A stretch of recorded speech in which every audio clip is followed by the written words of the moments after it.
Greetings, fellow moviegoers, and welcome to Movie Central, the place to talk about movies, TV shows based on movies, toys based on movies, games based on movies, and rides based on movies. I'm your host, Mr. CCS, and this is my pet gorilla, George. Trinities. Now, it's common these days for three heroes to be the standouts of a particular franchise. For Marvel, it's Iron Man, Captain America, and Thor. For DC, it's Batman, Superman, and Wonder Woman. These three are the faces of DC Comics and have been for many decades. But in regards to live-action media, they haven't been treated very well. For every Smallville, there's Superman 3 and 4. For every Dark Knight and Batman 89, there's the 60s movie and Batman and Robin. Wonder Woman seemed to be the unluckiest because she had so many properties that were never able to get off the ground. Kathy Lee Crosby's show, killed. Joss Whedon's Wonder Woman movie, scrapped. The Adrienne Palicki show, did anyone freaking watch that? Yeah, it seems the only successful Wonder Woman property was the Linda Carter show from 1976.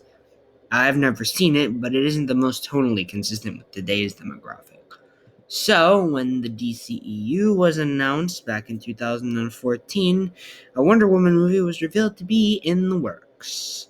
However, considering the fact that Gal Gadot didn't do such a great job in Batman vs. Superman as the character, it's surprising to say that this movie was really well received by critics. Yeah, this time around, critics were very happy with this movie, calling it one of the best of all-time comic book movies. The box office numbers don't lie, the movie was a big success. But success with critics and box office numbers don't mean good. What are my thoughts? It's time to find out. This is Wonder Woman. Before becoming Wonder Woman, she was Diana, Princess of the Amazons, trained to be an unconquerable warrior. Raised on a sheltered island paradise when an American pilot, played by Chris Pine, crashes on their shores and tells of a massive conflict raging in the outside world, Diana leaves her home, convinced she can stop the threat. Fighting alongside man in a war to end all wars, Diana will discover her full powers and her true destiny. See, this is how you do it. You get a great story, you get a great comic book writer who writes the character to write the movie, you get a cast, you get a great scale, and you get an overall great movie. Why is this how most comic book movies aren't made? It's super simple. Get the comic book writers or comic book fans and make a story that is accurate to the source material. Yeah. Wonder Woman is the first great film in the DCEU. Is it perfect? No. But it's still the closest thing to an actual well-written movie that we got. Man of Steel was good, but it wasn't great. Batman vs. Superman was a train wreck. Suicide Squad is not even a movie. This is the real DC cinematic experience, paired with the Dark Knight and or the Batman and Superman 2, the Richard Donner cut. But other than the mostly excellent writing, what are the aspects of the movie that work out the most? Well, let's find out. So, as I've made very clear, I didn't like Gal Gadot as Wonder Woman in Batman vs. Superman. I thought she was very boring and forgettable. Here, not only is she a much better character, but she has a ton of great depth and development. She goes through an arc of being on the level of the gods to being more in line with humans, much like Superman in certain stories. This was my favorite version of the character, until I watched Justice League and found my definitive Wonder Woman. Still, Gal did an incredible job in this movie. There is only one problem with her performance, though. It is undermined in every other appearance she made, save for one. In Justice League, she was poorly written. In the sequel to this movie, she was given a disservice. And spoilers, in Shazam! Fury of the Gods and The Flash, she adds nothing and could have been completely cut out altogether. I am not a fan of Gal Gadot whatsoever after those movies. which makes me sad because this movie and Zack Snyder's Justice League, she's really well done, and that is great, but that doesn't matter. Gal Gadot is great as Wonder Woman in this movie, and this is probably the highest praise I can give. As far as the other characters go, we have Wonder Woman's mother, Hippolyta, and her aunt, Antiope.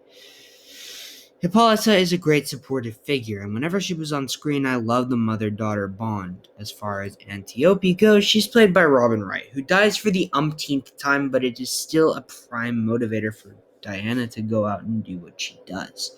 Yeah, these characters are great because they have something to do in regards to motivating our main character. Something I cannot say happened 3 years later in Wonder Woman 1984. And then there's Steve Trevor, who's a tough character to adapt. He's Diana's grounding force that keeps her from going too far in her ways on the mainland. I usually like him every time he's adapted, but they always sort of cheat with him. Here, they don't. And it worked really well for the tone of this movie. Chris Pine did a great job playing this character that connects with Diana over the course of the film, and ultimately sacrifices himself for the greater good, and then pointlessly resurrected by a rock for the sequel. Okay, that's enough roasting WW84 for one review. The point is, I like Steve Trevor in this movie. As far as the other characters go, Etta Candy was fun, but she didn't really do much. The soldiers that Diana fights alongside with were cool, and were treated like actual soldiers in the war, which is praiseworthy to me, but they don't really do much either. And then we have our villains. This is where the negative aspects come into play. Erich Ludendorff, the German general, was okay. He wasn't great, but I found the concept of him pretty interesting. I didn't love the whole weird powers thing that he has, and he was more willing to see him use the powerful scientist to his advantage rather than just becoming something powerful himself, but that's just me. Dr. Poison has a great and frightening design, but also isn't written particularly well. Maybe we'll get something better in the future, but I have no idea. The main villain of this movie is Ares. And I don't know how you could take a threatening villain as and imposing as the god of freaking war and turn him into a scrawny, petty dictator. Sure, he's played by David Thewlis, which is awesome, and I like the idea they were going for, but Jesus Christ, they had no idea what they were doing and mishandled him violently. The design was not translated well at all, and he shows right the hell out of nowhere in the climax. Again, he's cool on paper and in the comics, but not here. This is not a good adaptation in the slightest, and we deserved better. Sure, the villains are not the high point of the movie, but at least they were okay. Except for Ares' execution, of course. But aside from that, I really like the characters in the movie, and they definitely serve the story well.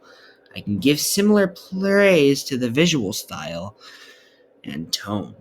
Look at how good the practical effects are, and look at how beautiful the cinematography is. The visual effects are pretty impressive on the whole, making Wonder Woman look like a force to be reckoned with. Now, the score was done by Rupert Gregson Williams, who did a great job making the score feel as big and epic for the character. If Superman had the bright, hopeful, and soft music for John Williams, and Batman had the dark and triumphant music through Danny Elfman, Wonder Woman has the epic and bombastic music with Rupert Gregson Williams, who went on to do Aquaman as well and did a great job. And I cannot praise him enough for this. And you know I have to talk about the action. While not my favorite thing in the world, there are great things about it, such as the action sequence on the beaches of the Themyscira, as well as every time Wonder Woman went into a room with a bunch of soldiers and kicked butt, specifically the warehouse sequence. Hell yeah! So overall, Wonder Woman is a great but flawed movie.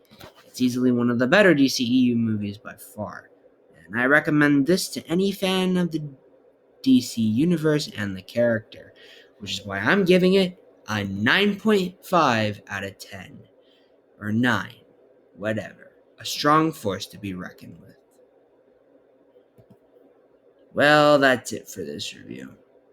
folks. Feel free to leave your thoughts on the movie below and tune in next week when I take a look at the next DCAMU film.